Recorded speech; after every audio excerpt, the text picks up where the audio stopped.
Okay, we are recording. Okay, guys. So Camelia and I were talking yesterday, and we were talking about structure of these calls, and we thought that, Camelia, and correct me if I'm wrong, because I usually am, that this call today would be a Vince, you okay? Yeah, I'm all right. Would be a straight up Q&A for today. And then going forward, we have like a bunch of cool things that we're going to be doing with each individual MPA member, kind of putting them on the hot seat, dissecting their businesses, and doing a lot of other fun stuff. But today we thought we would just kind of slowly step into it with a Q&A, and see how everyone's week has been, and if anyone had any questions for next week or questions at all. So without further ado, I'd love to just pick on Jeff Patton and say hi and see what's up in his world, because I haven't talked to him in a bit. I don't have any questions this week. I'm kind of in the process of restructuring kind of not the whole process, but just making it kind of flow smoother and have multiple parts to it, which is pretty cool.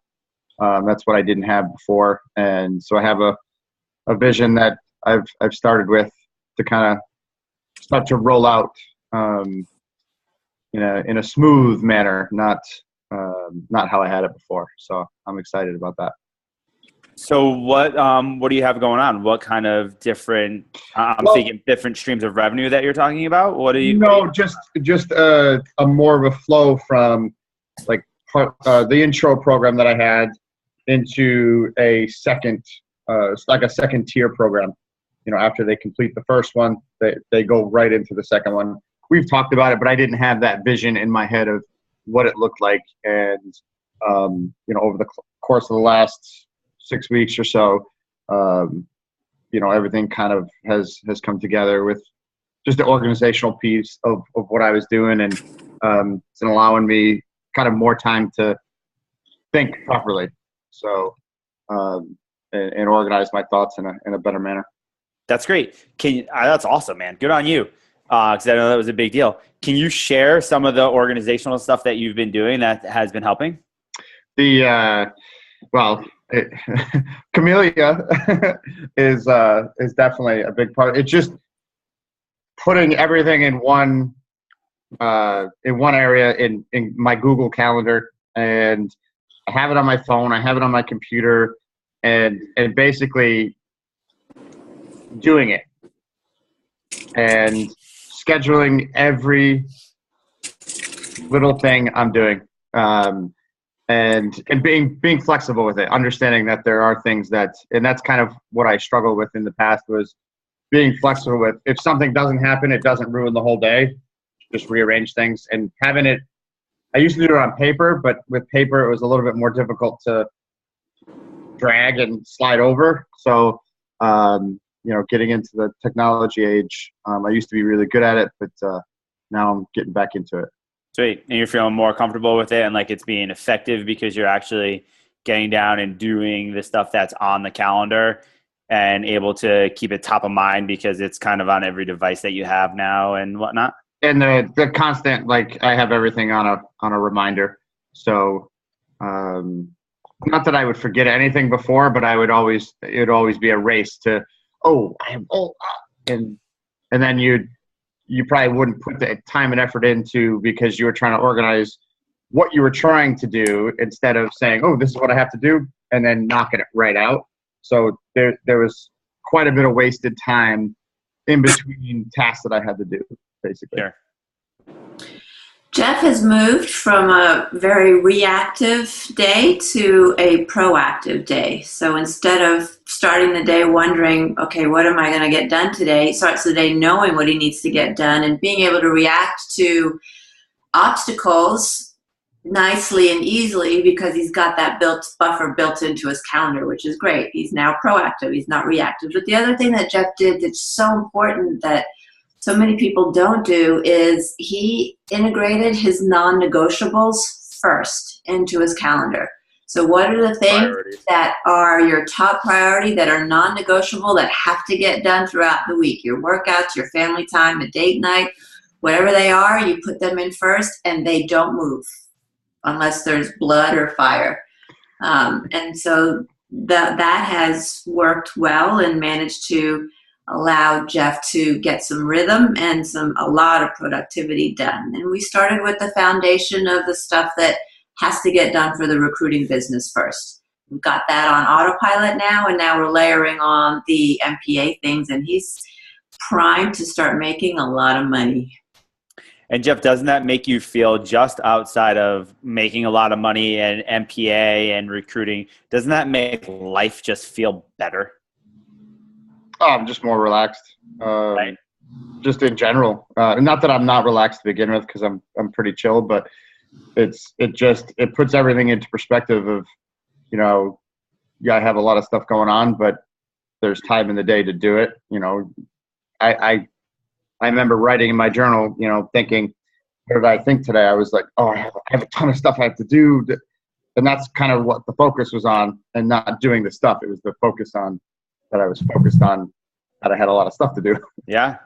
So Good on you, man. big change. Good for you. That's in my perception of that, is that's a classic case of doing the work to make it work. Right? Classic case of just fucking doing the work and then it works. Yep. Good on you, man. Good on you.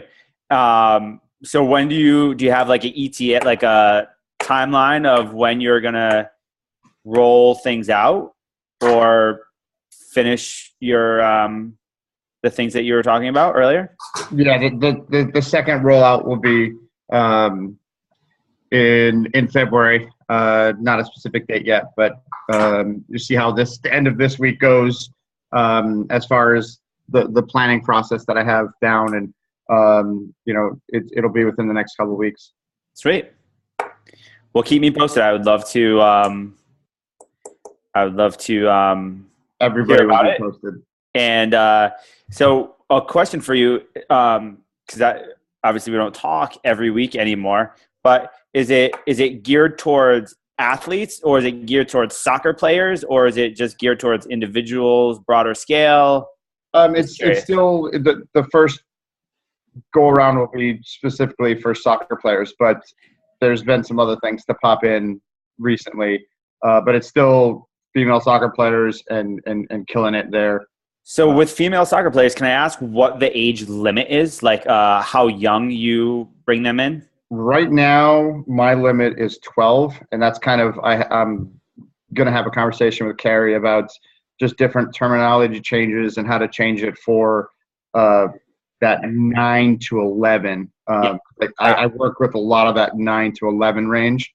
So to try to change it a little bit, that's kind of that's a process a little bit down the road that I'd like to get into. But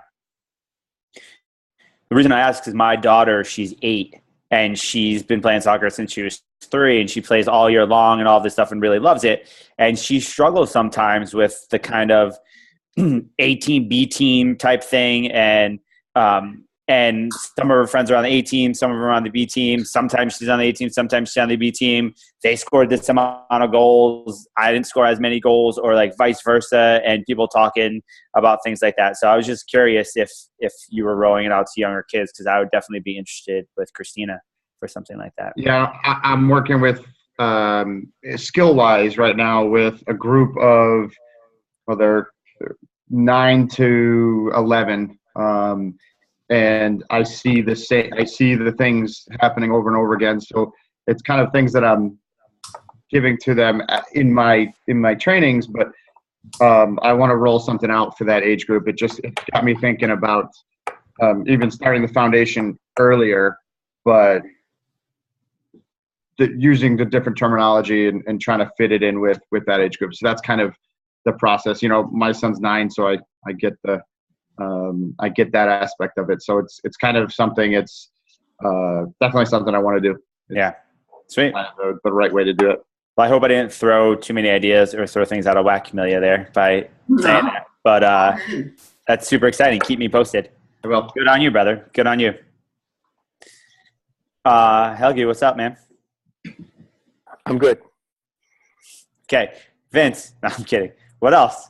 You all good? Well, I mean, as you know, I've had a lot on my plate for the last few weeks. And so I've actually just put the mindset a little bit on hold because it was a challenging process of start writing in English for me. So, and working the system that I was creating with tutorial calendar. Yep.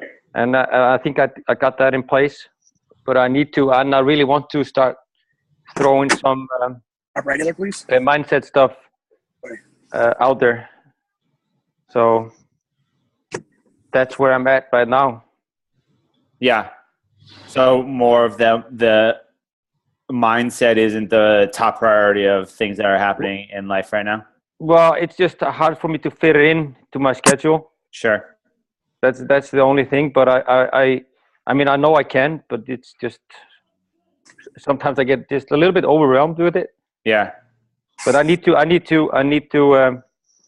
schedule it better. I need to put it into my calendar. Yeah. So that's probably the main thing that I need to do. I was talking. Hang on one second. Sorry, guys. I just have to mute this guy over here. Before he licks the phone, right? He looks like he's gonna lick the phone.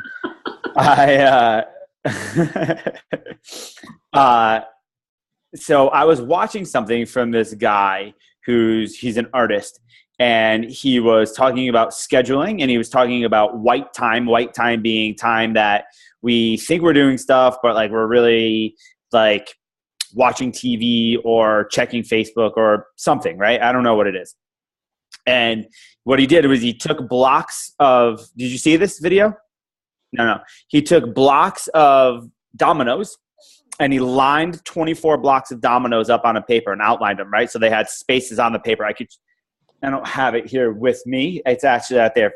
I could show you mine after we're done with this. But, and what he did was he painted dominoes. And so he's got an open scale, right, of a layout of dominoes on a piece of paper, and red dominoes are work, black dominoes are like family time or sleep time, blue dominoes are family time, gold dominoes are exercise time, and white dominoes are white time. And he scheduled it out from when he wakes up in the morning. So the guy wakes up at 4 a.m. and so it goes from 4 a.m. to 3 a.m. Right? Does that make sense? Right? So a full 24 hours.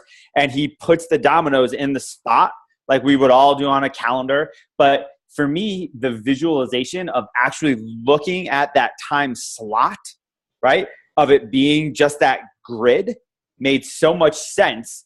And actually what Camelia was saying earlier with Jeff of top priorities, making sure that those top priorities are in line when they're supposed to be in line, looking at it makes so much sense. And when I started doing that, I just started doing it maybe like last week. And I feel like I'm a very productive individual. And maybe that's just because I just don't sleep, right? Like I do certain things just to focus and get down and dirty with stuff. But this has made me so much more effective as opposed to just being busy, thinking that I'm doing busy work. And I can show it to you, Helgi. I'll send you a link to it if I can find it, or I'll take a picture of mine and I'll show it to you. But with 10,000 things going on, I'm still able to chunk out X amount of time for the things that I didn't think that I had time for, I guess you could say. And then I look at it and I'm like, holy cow, like I still have 4 hours left over in the day after I worked all of these hours, spent all this time with my family, did all this other stuff, slept for X amount of hours. And it's just it was kind of a real eye opener for me. And that just a rant, I guess. I'm sorry about that, but it was just. It's just a bad excuse for me. Yeah. Because I know I can, like what I'm doing with my posts right now. I'm just writing them. I have a slot in my calendar that I write for like maybe 2 hours, and then I just finish all the posts for the next week. Yep. So I mean, it's just an excuse.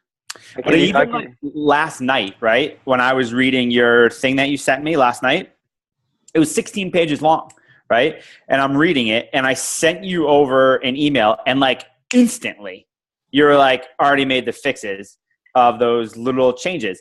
And that is like, that just shows that there's time to do those little things, right?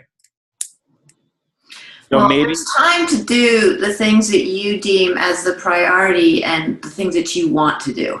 So clearly, what you were working on with Gary, you like to do, you wanted to do, it's engaging you. So boom, you had it done right away. You could have been working on something very important, but that came through and you thought, oh, I want to do this, and you did it.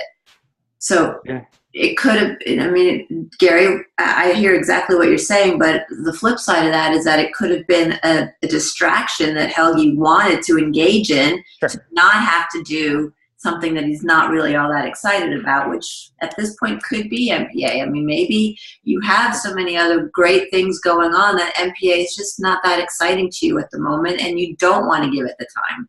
And I think we need to honestly uncover if that's what's happening.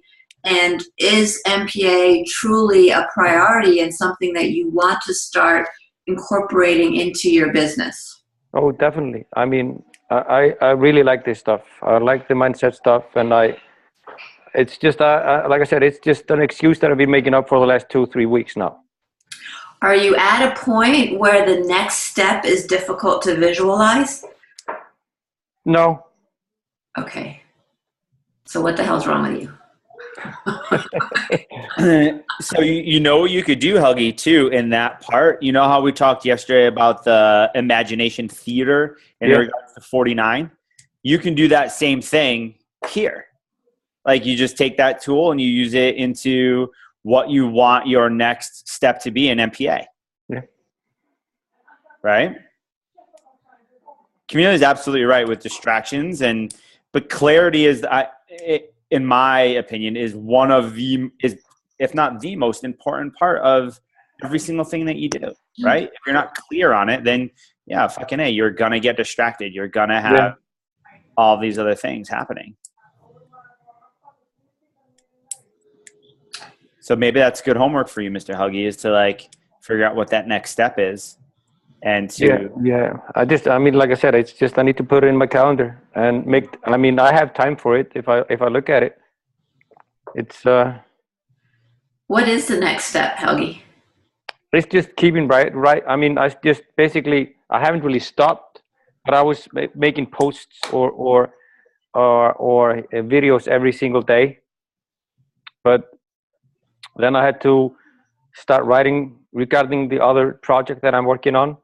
So I had to start writing everything in English, which I wasn't doing, and it just at first it overwhelmed me a little bit to start writing in English, and I had to get used to the system that I was working with, and I got it now, and I see I can use it with MPA as well, and that's what I just need to do. I just need to do it.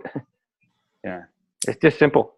So is the next step then to just re-engage on Facebook and start redoing those posts? So can we make a goal for the next week between now and next Wednesday to do that? Yeah. Okay. So because you have the time. Yeah. And I think that Helgi would be a great first go around for next week to be in the hot seat, or whatever you want to call it, of dissecting the business and making sure that we're staying on track and making sure that we have a good, clear vision of where we want to go and what we want to do, and re-engineering how we're going to get there. Camilla, what do you think? I think it's great. I think it's great too. Guys, I won't be on the next call. I don't really ever do this, guys, but I don't know why I feel compelled to during this call right now. And the reason I don't do it is because it's a huge influential thing that people do is read books, right? People read books and think that that's the way that things are supposed to be. But there's this great book, and just take it with a grain of salt, but it's a fun It's not a fun read. It's an interesting read. It's called Deep Work. And it's by Cal Newport, Calnewport. And it's a good book. It's a good book based on real academic research. And it's a fun book. If you haven't read it, I would suggest read it just because it's interesting, especially with the times that we're in right now and everything that MPA and all you guys are doing. I just enjoyed it. And I think that the 4 of you that are on this call would really enjoy it too. And all the MPAers listening as well.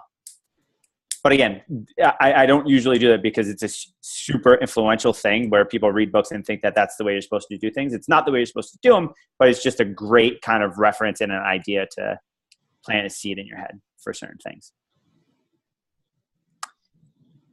So Vince is singing. I'm going to unmute him so that he doesn't crash and he can talk. That's great. How you doing, buddy? I'm doing good. How are you doing? I'm doing well. That's good. I'm doing well. How's work? How's business? How's life? Life is nice. Work is good. Okay. But yeah, I had a good call the other day with Camellia where she bitch slapped my ass, which was which was cool. Yeah, I didn't, not just yet, but yeah, it was good. It was it's funny. Like, so over the weekend, we kind of had over the last week or so a little bit of, I guess if you want to say, a lull of where, okay, well, what are we doing next? Yeah. And instead of looking at it as, all right, we've got the model going, we've got to keep perfecting this model and make it so it goes right through the off season. We started to look at what other hockey guys are doing in terms of videos and all that stuff. So it's interesting that you see there's these guys getting 500,000 views and the stuff that they're putting out. I'm like, okay, when it comes to on camera and all that stuff and explanation, the ideas, we can do as good of a job, if not, even more exciting about it, whatever you want to call it. So we got into that mode of a little bit with the younger guys again of like, bringing back our other model of like, oh, let's get it to a membership site and all that. And it was good to talk to Camellia and reel it back and realize that, yeah, it's an idea that definitely can work at some point. But right now, we got to keep staying zoned in on what it is that we need to do now and building up this model. And Camille, that's one of the things that hit me, from the logical side that kind of sells myself, I guess. But it hit me of where it's all model-based, where you're right, where if we go to that other model, membership site model, that's a very different way of going about it, and it doesn't line up with the energy of this model. So that was one of the things that I realized and hit me from that standpoint. But the positive, good side on the other side of it, of what happened was that it forced me to get back into creative mode of, all right, what are we doing in the off season? Can we still implement this type of strategy, but make it more team oriented for that younger crew? I can still put out content, do all that stuff in the same way to keep getting our message out. It's just in terms of the business model, refocus and keep zoned in on the bloodline model right now, and then slowly develop, into the other side and all that stuff. But the main focus needs to stay back on what it is we're doing with mindset and getting that message out and the current model and structure we have now. So it was cool. It brought it right back, and now we're refocused, and I came up with some cool ideas already now for the summer of how to bring that back and keep our language the same and not change up a bunch of stuff and, just make tweaks. Yeah. So the model the model differentiates from off season to in season? No, the only thing that will change, in season, my story was that it was easier to sell the transformation and the transformation to 360 programs. In my mind, I was like, okay, well, it's easier to sell in season because the season, when it's live and going, there's so many opportunities for mindset development. Because when you're live, one of the things that I went through last year, the first time we did it, was that when you're live in it, there's a lot going on. So it's easy to make the adjustments and learn through the experiences. Yeah. What hit me was last summer's model was good in terms of, we came out guns blazing and like, here's a bunch of content when it comes to mindset. It was all like, hey, here's this, here's that. So I kind of learned that it was too much content for the kids, like the way it kind of went out. And I think we had discussed that even at one point. But what hit me was, in the talk with Camille, was that we need to change up our model where we do get more into, hey, holding the accountability to the nutrition, holding the accountability and teaching more about the rest part, showing the skills. You know, hey, what questions do you guys have with skills? And I'm going to post it up on there, similar to kind of what we do, I guess, you know, with the MPA calls, of where, hey, guys, give me what you want to learn, and I'll put it up. And then this way everybody else can learn it. So it hit me of the model that I had last summer. Here's how we can evolve it and make it even better, and stick to the original plan and make little tweaks where I still think of, you know, transformation and keeping that in order for people that want transformation 360 cool.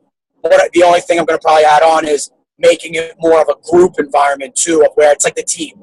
So the team aspect of still staying with the same model, but making it more in a group environment to make it a little bit more affordable for the younger crew and stuff like that, so we can get in the younger kids and start to influence them and stuff like that. And that's where I can kind of see the marriage of, instead of doing the membership site, we can still do our model that we do with the bloodline thing, but get those younger guys and stuff like that and make it a little bit more affordable and go that route. And we don't have to change much other than, hey, we're going to do a group environment as well, which is most cost effective or whatever. So it was nice to go through that process. Did you get all that, Gary?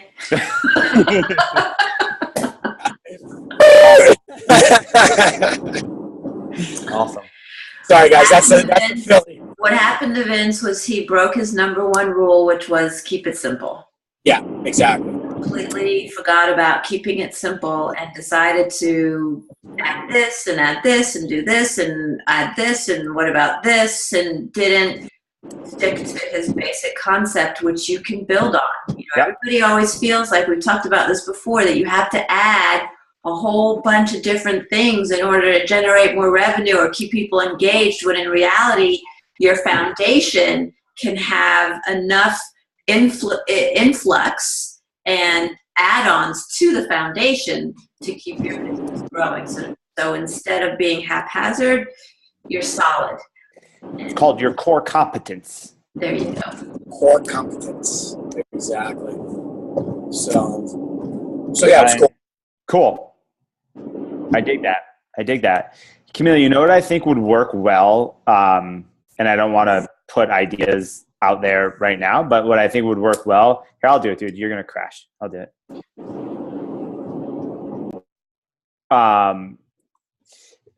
Would be like later on down the road with Vince, like the executive phone call, like we were talking about yesterday, with, instead of like a webinar, have him and Marissa on a phone call, like a back office thing where people would have questions. Do you know what I mean? Because they're super engaging and they come from two different worlds, and she's got a lot to say to the parents, and I think could really, really get them informed, the parents informed. So it would almost be like he would get them excited about the kids moving to another level, and she would get the parents comfortable and feeling okay about using that program.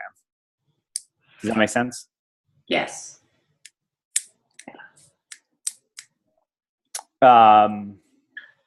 Cool. Anybody else have anything else? Camille, can you say something so it's not awkward? It's not awkward. Nobody has anything else to say. That means the call is done. Yeah, we're all good. So Helgi, next week we'll chat with you, and we'll go through kind of what you're doing and how you're doing it. And, we could even, put some dates on some things of where you want to go with that. I think it's good, especially in your case, Helgi, right now with your schedule, with your call schedule, right? Where you have so many different phone calls that the MPA personal call is very hard to get. I think that having you on that seat tomorrow is a great accountability tool for you. And then having Camelia and I being able to see what the spreadsheet or calendar or whatever you use is a great accountability tool for you, I think, right now. I think it would be perfect for you. I think it'd be perfect for Helgi next week. That's just my opinion. Yeah, that sounds good. I agree. And it's quarterly review time anyway. So this is coming at a good time. We can kind of look at it as your quarterly review, but we'll just assess deeper on where you are on some things and get you a better path forward. Yeah. Mr. Patton, I'm very excited for you, brother. Me too. Yeah, no, I'm really pumped for you. And I'm really pumped that you're doing the work to make it work, right? It's just like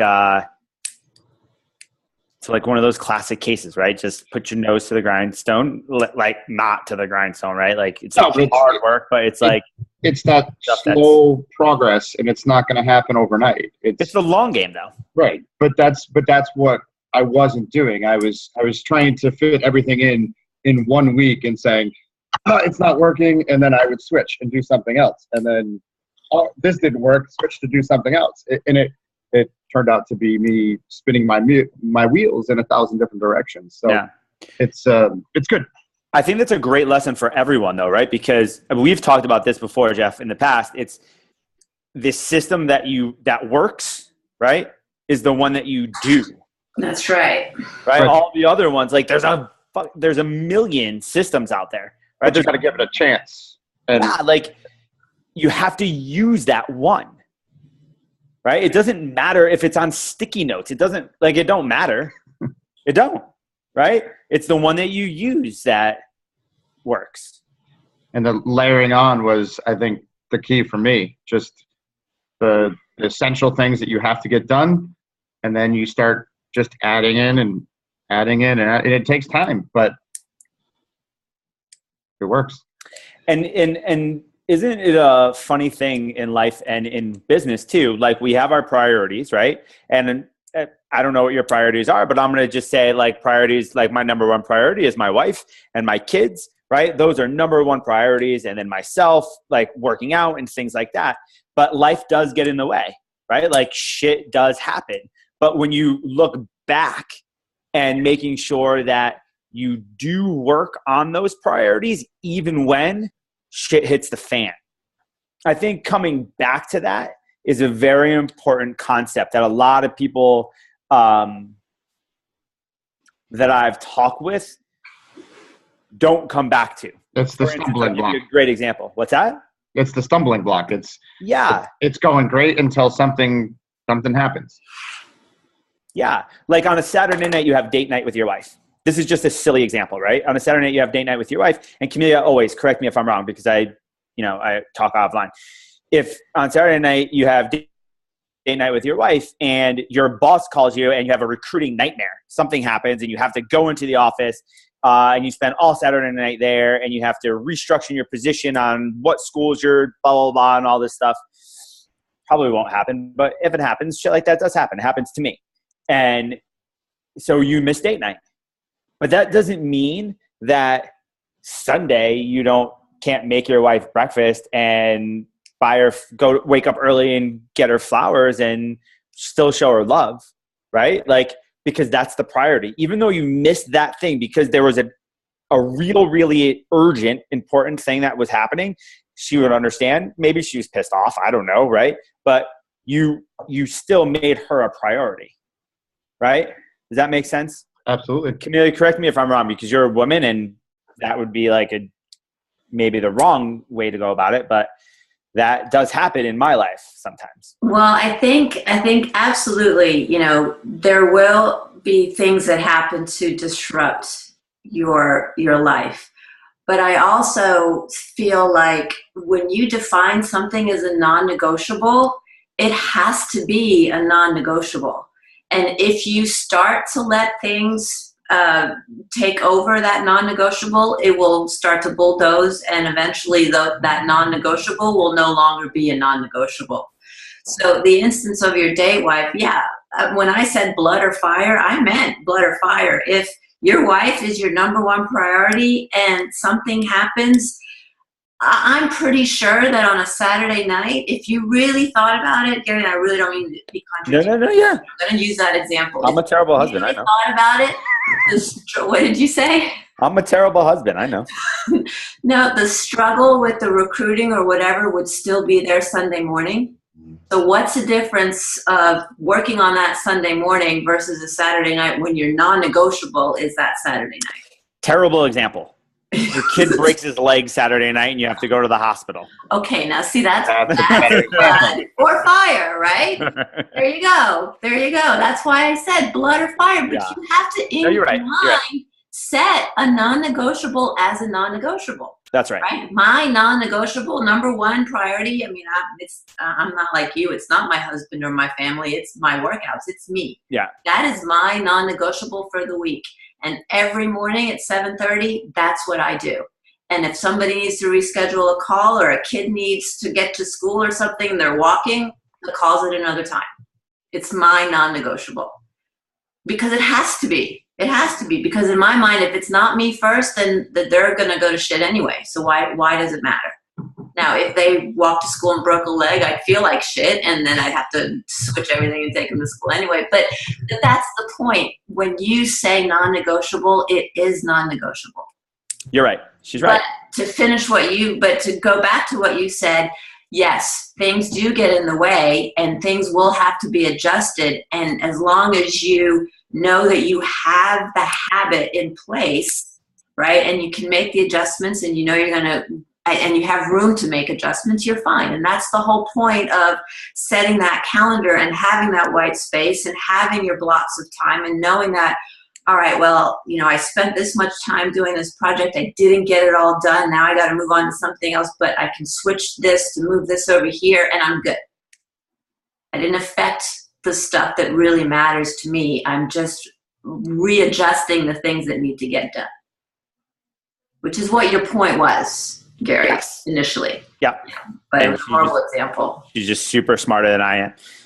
But in that same thing, right, I think that there's also, when it comes to use working out for an example, right, there comes a time where there's an urgent thing and an important thing. Right? I'm sure you've all heard this, right? There's an urgent thing and an important thing. Usually, 99.999% of the time, people choose the urgent thing as opposed to the important thing, when you should be choosing the important thing as opposed to the urgent thing. That's right? So working out at 7 a.m. is not an urgent thing, right? It's an important thing, right? If I call Camellia at 6:59 and I'm like, Camellia, I need to talk to you. Like, this is really important. That's an urgent thing, right? And she'll be like, can't talk right now. I got to do what's important first, but I'll talk to you after. Usually that urgent thing can wait, but it's very important that you do the important thing, right? Because that important thing is the long game too, right? And that important thing is also like making sure you contact X amount of people every day for your business. Right? Those are important things. Those aren't urgent things, because if you didn't do that today, it's not going to affect you tomorrow, right? But it will affect you in the long game. That's a great classification, urgent versus important. And the person that's calling you is going to think that theirs is the most important thing happening at that moment, but you have to hold true to what's important to you.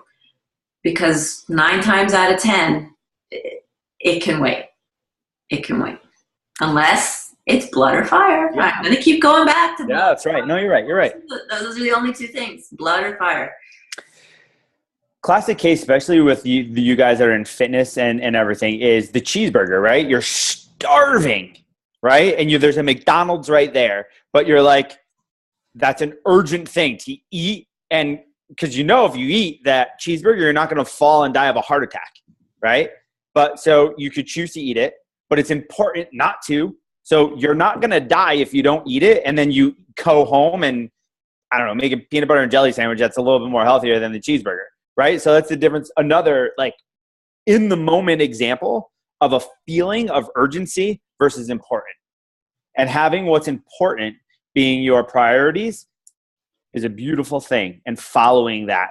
Yeah. That's true to yourself. That's awesome. I am awesome.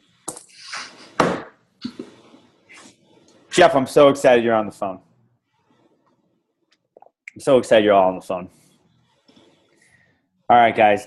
Anything else? Vince, just give me a nose pick if you want to talk about anything, and I'll unmute you. If not, cool. Lick it. Like lick the nose. You guys are so gross. I'm stopping the recording.